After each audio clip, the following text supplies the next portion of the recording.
मोती मैं तेरे को बता तो दूंगा, मगर जैसे तू सुनेगा तेरा हार्ट अटैक हो जाएगा।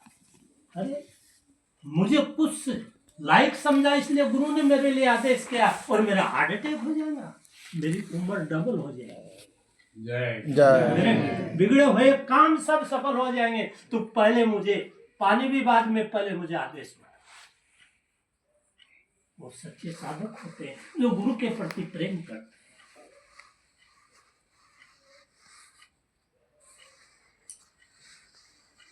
कामती गुरु का भंडारा है और गुरु महाराज ने कहा 1000 रुपये आपसे मंगाए, बस यही आदेश है मेरे लिए। 1000 के लायक समझा मुझे, इतने में गुरु खुश।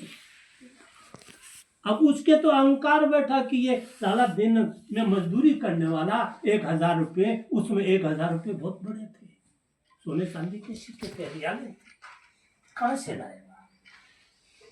कहा बैठो, थक के आया, पास में टूटी फूटी जैसी गुदड़ थी, डाल दिया, पानी लाया, पानी पिलाया। अब पठान के तो वही अहंकार अंदर वही उपजरा कि मोती मुझे दुकान चलाना जाना है और तुम मुझे वो व्यवस्था करके दे। बोले चल के आए हो, रात भर बैठेंगे दोनों भाई, गुरु की चर्चा करेंगे, आत्मा की सफाई होगी। तुम 4 लोग यहाँ बैठते हो, गुरु की चर्चा करते हो, गुरु से प्रेम है तुम्हारा, दुनिया की निंदा करते हो और यहाँ सत्संग में आते हो, दुनिया की निंदा करके लोगों के कर्म लाद के लेके जाते हो। बार बार महाराज जी क्या कहते हैं, कहीं भी आपस में बैठो, गुरु चर्चा करो, जिससे तुम्हारे कर्म धुले। तुम दुनिया की दुनियादारी संसारी बातें करोगे तो उनके कर्म लाद के लाओगे। जय तीर्थ गए 4 जन, चित्त चंचल मन चोर। तीर्थ गए 4 जन, चित्त चंचल मन चोर, और कर्म एक काटे नहीं, लाद लाए 10 और। तुम सत्संग आए हो, कर्म धोने के लिए आए हो, ज्ञान की प्राप्ति के लिए, आत्मा के ज्ञान के लिए आए हो, और यहाँ दूसरे की निंदा करके उसके कर्म उड़लाद के लिए आए हो। ये संत मत के अंदर जो थोड़ी देर पहले यहाँ चर्चा हो रही थी, इसलिए कर रहा हूँ मैं, गर्भवती बड़े साधुओं की क्या। अब उसके अंदर तो वही अहंकार कि ये देगा कहाँ से, शरीर पे 1.5 किलो गोश्त नहीं, आंतड़ियां इसकी चमक रही है, हड्डियां इसकी दिख रही है, मुंह में दांत नहीं है, कहां से लाएगा। मगर उसको ये नहीं मालूम कि गुरु ने पहले इस पे दया कर दी है। कामोती भाई इतनी दूर चल के आए हो, अब तो आराम करो, सुबह करेंगे। सुबह उठा, उठते ही फिर कहा कि मोती लो करो व्यवस्था। चलो व्यवस्था करने चलते हैं। चलते चलते शाम हो गई, 1 गांव 2 गांव 4 गांव 5 गांव पार कर दिए। और मोदी तो वो बोला, अरे भाई 1 दिन बचा है, गुरु को जाके जवाब देना है, तेरी व्यवस्था का क्या हुआ। बोले अभी हो जाएंगे, चल रहे हैं। चलते चलते ऐसे गांव में पहुंचे कि वहां अखाड़ा लगा हुआ। अखाड़ा किसका लगता है? कुश्ती का। कुश्ती का हमारी भाषा में क्या बोलते हैं?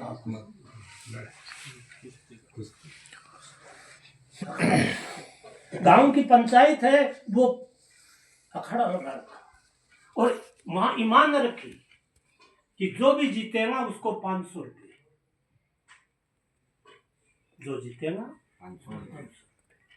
और वहां एक पहलवान जिसको कोई नहीं हरा था, उसने अपनी तरफ से कह दिया कि जो मुझे जीतेगा उसको 500 रुपये तो पंचायत देंगी और 500 रुपये मेरी तरफ से दूंगा, और हारेगा उसको मैं मार दूंगा, जिंदा नहीं छोड़ूंगा। अब वो मारने का नाम सुना तो सब हट गए। अब मोती पहले धोती बनते थे, अपना लंगोटिया कसा, लड़ाई था फिर बोलो तो मेरे से कुश्ती लड़ेगा, तेरे में वजन तो 100 ग्राम नहीं है, और तेरे को तूने मेरी बात सुनी कि जो मुझसे हारेगा मैं पैसे तो दूंगा पर उससे जिंदा नहीं छोड़ूंगा। क्या मरने के लिए आया? बोले मरने के लिए आया। अरे किसके लिए मरने के लिए आया? बोले मेरे गुरु के लिए। अब गुरु का नाम लिया तो उधर से गुरु की दया किस में हुई? उस पहलवान के अंदर कि ये इसमें इसके गुरु में ऐसी क्या करामात है जिसके लिए प्राण त्यागने के लिए आया। तो धीरे से बोला तेरे गुरु में इतनी शक्ति है क्या तू मुझे मिलाएगा? मैं तेरे से हार जाऊंगा मगर तू 1000 रुपये का क्या करेगा? बोले मेरे गुरु का भंडारा है उसमें दूंगा। अब उसकी और पर आ गई कि इसके गुरु में कोई न कोई ताकत है, इस कारण ये मरने के लिए तैयार हो गया गुरु के आदेश का पालन करने के लिए। कहा मैं तेरे से हार तो जाऊंगा मगर तेरे गुरु से क्या मुझे मिलाएगा? दोनों का वादा हो गया। गुपचुप दोनों कुश्ती लड़ने लगे, कभी मोती ऊपर कभी पहलवान ऊपर नीचे होते। देखा मोती थकने लगा, तब गुरु को याद किया कि अब प्रभु लाज मेरी नहीं जाएगी, आदेश का पालन तुम्हारा करने आया हूं, लाज तुम्हारी जाएगी। जब द्रौपदी का चीरहरण दुशासन करने लगा भरी सभा में तो कृष्ण को याद किया। कौन से कृष्ण को? द्वारिकाधीश। कि अब लाज मेरी नहीं तेरी जाएंगी, मैं तेरी भक्त हूं। तो दौड़े दौड़े नंगे पांव आए, गुरु को याद किया और मोती को गुरु ने दया दिया और पठान को उठा के ऐसा पेच मारा, वाह मोती 500 रुपये पंचायत ने दिए, 500 रुपये पहलवान ने दिए, 1000 रुपये मोदी को दे दिया। ले पठान तू जा, तो गुरु को दे, कल भंडारा करेंगे और हम सुबह आएंगे। अन्न का दोष ऐसा होता है, चोरी का अन्न खाने से पठान की बुद्धि भ्रष्ट। जय गुरु जय गुरु। संग का दोष कैसे लगता है? जैसा साथ मिलता है उस साथ का असर होता है। कैकेयी राम को सबसे प्रिय थी, राम को सबसे प्रिय थी कैकेयी, इतना प्रेम करती थी।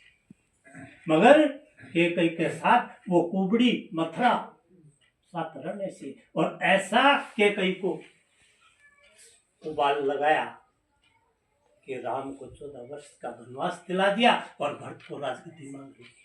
किसके करने से? उस कुबड़ी मथुरा के करने से। साथ का स्वरूप है। चलता जैसा पिए पानी वैसा खाओ, वैसे कहीं बाणी, और जैसा खाए अन्न वैसा रहे मन। सही बात। रमता जोगी बहता पानी। दोनों पवित्र। अगर कोई संत एक जगह ही बैठ के कुटिया रात दिन में रहने लग गया तो एक दिन उसको कलंक आना है, और पानी एक जगह रुक गया तो उसका कलर चेंज होना है, वो गंदा होना है। सही बात है। स्थान का सबसे मोटा स्थान का। आज तुम यहां बैठे हो, ये पवित्र जगह है, जगह भी जगह है, इसलिए यहाँ साधना शिविर भी लगा है, यहाँ सत्संग भी हो रहा, 1 2 5 बार पहले भी हुआ। श्रवण अपनी माँ बाप को पैदल यात्रा 68 तीर्थ करवा के लाए कंधे। और जब हसनापुर के अंदर आ गए, दिल्ली का पुराना नाम हसनापुर था, तो मन बदल गया। तरह तरह के विचार मन में आने लगे। अपनी माँ से कहने लगा, माँ पूरी जिंदगी तुम्हारे सेवा में निकाल दिया, अगर कल को तुम मर गए तो मेरा क्या होगा? न घर है, न औरत है, न बच्चे है, न नौकरी है, मेरा क्या हुआ? माँ कुछ नहीं बोली, आंखों के अंधी थी, मगर तीसरा नेत्र हृदय का प्रकाश था, अंदर प्रकाश था।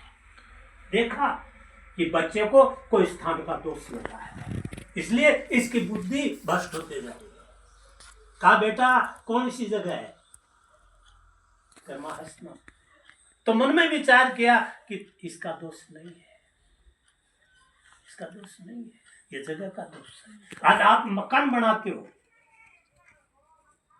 और वो मकान बनने के बाद में कामयाब नहीं होता है, उसमें लड़ाई होती है, झगड़ा होता है, उसमें बच्चे नहीं होते हैं, उसमें परिवार का बढ़ोतरी नहीं होता है, मान सम्मान नहीं होता। क्यों?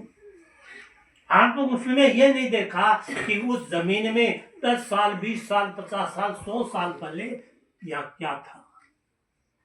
जुआ खेला गया था, वेश्यागिरी किया गया था, कि पाप कर्म किया गया था, कि जीव हत्या की गई थी। वो चीज का उस जगह पे असर होता है, इसलिए कामयाबी नहीं।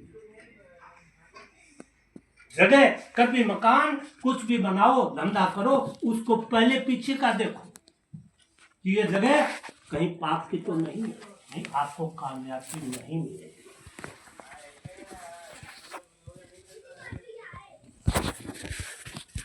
कहा बेटा तू इतने साल हमारी सेवा की है, तो ऐसा कर, यहां से वृंदावन 2 घंटे का रास्ता है और वहां अनेकों आश्रम है, हमको वहां कहीं छोड़ देना, हम आश्रम में चले जाएंगे और तू जाके शादी करना, विवाह करना, घर गृहस्थी करना, तेरी मर्जी।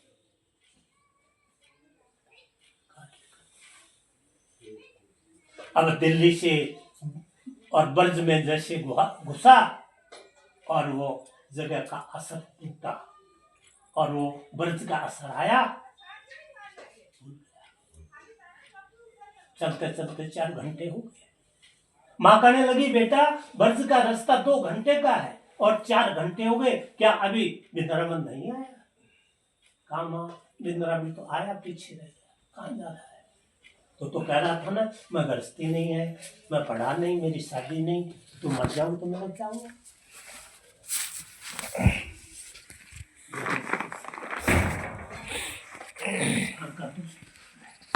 ये 4 दोष से साधक को बचना है, अन्न, संग, जल और स्थान। नहीं तो 4 दोष।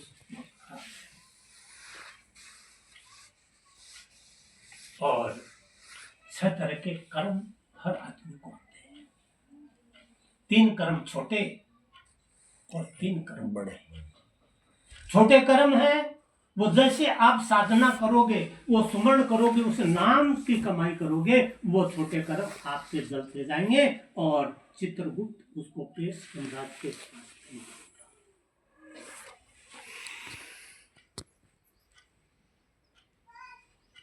मनसा वाचा कर्मणा, ये 3 कर्म छोटे। मनसा मतलब दूसरे के प्रति मन में विचार किया, कहा नहीं, विचार कर लिया, तो वो आपको मनसा पाप लग गया। और वाचा यानी जुबान से कह दिया और उसको बुरा लग गया, वो कर्म आपको आ गया। और कर्मणा इस शरीर के द्वारा, अंगों द्वारा आपने 10 इंद्रियों के द्वारा कर्म कर दिया, वो कर्म ना होता है। ये 3 कर्म और छोटे कर्म माने जाते हैं। तो चित्रगुप्त जब इस शरीर से प्राण निकल जाते हैं, आत्मा निकलती है, उनके साथ लेन देन का जो भी कागड़िया अच्छे और बुरे कर्म का और धर्मराज के पास पेश करते हैं, तो चित्रगुप्त इन 3 कर्मों को पेश नहीं करता है। नहीं तो कितने कल्पों तक आपको नरकों में सड़ना पड़ेगा, कटना पड़ेगा, जलना पड़ेगा, गलना पड़ेगा। मगर 3 कर्म बड़े होते हैं, संचित कर्म, क्रियामान कर्म और प्रारंभ। ये 3 कर्म बड़े होते हैं। संचित कर्म वो होते हैं कि पीछे के जन्मों का अच्छा बुरा कर्म और तुम्हारा कटा नहीं है, माफ नहीं हुआ, वो आपके साथ जैसे जैसे जिस जिस योनियों में जन्म लोगे कर्मों के अनुसार, वो आपके साथ साथ चलेगा, वो संचित कर्म कहलाता है। और क्रियामान कर्म इस जन्म में, यानी इस जन्म में तुम्हारी क्या योनि है, मनुष्य की योनि है या भैंस भेड़ बकरी की 84 की योनि है, उसमें जो तुम कर्म कर रहे हो वो क्रियामान कर्म कहलाता है। और प्रारंभ कर्म, इस जन्म में जो तुमने कर्म किया उससे क्या कर्म बना, उसके आधार पे और आपको प्रारंभ कर्म मिलता है। अगली योनि जिसको बोलते हैं, पहले प्रारंभ लिखा और फिर रचा शरीर, और बंदा क्यों घबरा रहे, तू भजले रघुवीर। अरे वो परमात्मा विधाता पहले कर्म प्रारंभ के पीछे के जन्मों के अनुसार और उसका जन्म होता है।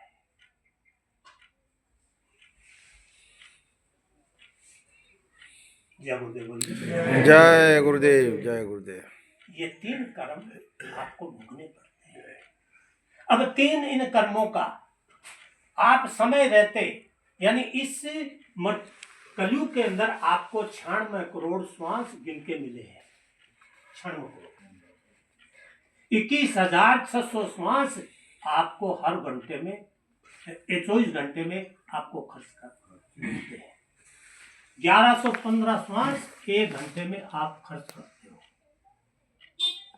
अब वो श्वास खर्च करने की भी क्रिया है। बैठे 12 चले 18 और सोने से 36, रक्त क्रिया से दुगनी हो गई। कब कह गए रघुवीर। जय गुरुदेव। अगर आप बैठे ही बैठे हो तो 12 श्वास एक पल में खर्च होंगे, एक पल में 12, और तुम चल रहे हो तो 1.5 गुना हो जाएंगे। 18 श्वास एक पल में खर्च होंगे।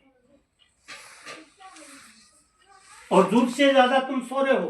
देखो, बूढ़े आदमी की 60 से ऊपर की सोने की अलग 4 घंटे है, 40 से 60 का अलग है 6 घंटे, 20 से 40 का अलग है 8 घंटे, और 15 से 5 का अलग है 10 घंटे, और बच्चे का 18 घंटे। सबकी उम्र अलग है। अगर इस उम्र के हिसाब से और तुम अगर ज्यादा सोओगे तो 36 मास यानी 3 गुना ज्यादा खर्च होंगे, और तुम भोग वासना में लगे हो तो एक बार की भोग वासना में 72 श्वास 6 गुना ज्यादा कट जाती। यानी 100 साल की उम्र आपकी है और तुम भोग वासना में लगे हो तो 17 साल की उम्र में खत्म। यम के द्वार को जाओगे, यम के द्वार को जाओ। तो बैठे 12 चले 18 और सोने से 36, रक्त क्रिया से दुगनी होगी। कब कह गए रघुवीर। रघुवीर। संतों की उम्र ज्यादा क्यों होती है? ब्रह्मचर्य का पालन करते सही है। इस विषय वासना से दूर रहते हैं। यह तन विषय न कर भाई, स्वर्ग नरक दोनों दुखदाई। क्या कहा कि ये विषय वासना के लिए शरीर नहीं मिला है, ईश्वर की प्राप्ति देवताओं के दर्शन के लिए शरीर मिला है, और एक बार मिला है, मांगने से मिला है, बार बार नहीं मिलेगा। इसलिए इस विषय वासना से दूर हो जाओ।